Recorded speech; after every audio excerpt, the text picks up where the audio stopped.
Fridge एक अत्यावश्यक उपकरण एवं प्राय प्रत्येक घरे यह देखा मिलता है। फल एवं पनीपरिबा सतेज रखा सहित बड़का खाद्य सामग्री को एथिरे संरक्षण करी रखा जाय थाए। एसबु व्यतीत फ्रिज को मध्य समय समय सफा करने उचित। घर सफा करने जेपरी गुरुत्वपूर्ण सेहीपरी फ्रिज को सफा करने मध्य समान गुरुत्वपूर्ण।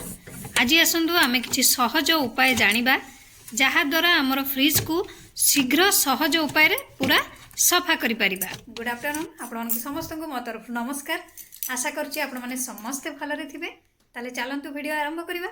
किंतु वीडियो आरंभ करबा पूर्वरु आपण मानक भितर कहि जदि आज मो चैनल ले नुआ थांती ताले प्लीज प्रथम मो चैनल को सब्सक्राइब कर दियंतु। पाखरे थिबा बेल आइकन को क्लिक करंतु जहा फल मो नुआ नुआ वीडियो रो नोटिफिकेशन आपण मानक पाखरे खूब शीघ्र पहुंची जिवो। ताले चलंतु वीडियो आरंभ करिबा। जदि फ्रिज भितर ट्रे एवं ड्रायर रे जिदकर दाग अछि तेबे उषुम पानी रे किछि डिटर्जेंट पाउडर मिसई आपण माने ट्रे एवं ड्रायर को सफा करि पारिबे। एहा परे आपण डिश वाश जेल व्यवहार करि पारिबे। ये आपणकर जेते भी जिदखर दाग होई थाउ सबु को आपणकर ये क्लीन कर दे थाए।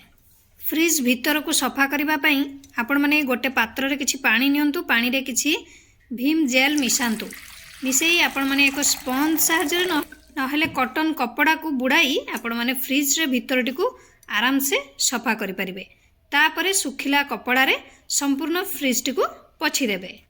फ्रिज रो कबाट बा हैंडल को सफा करबा पई आपण माने गोटे पात्र रे किछि गरम पानी नेबे। सेथरे आपण माने भीम लिक्विड नेबे। ता सहित आपण माने किछि विनेगर भी नै परिबे। किंतु सबु को समान परिमाण रे नेबे। नहीं याकू एबे भल भाव मिसई देबे। तापरे फ्रिज को आपनकर डोर हो किंबा हैंडल हो सफा कर परिबे आराम से।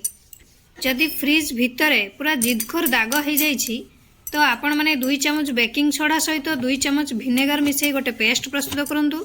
एही पेस्ट को आपण माने कपड़ा साहाय्य भल भाव फ्रिज भितरे लगांतु। दाग उपरे टिके घसंतु।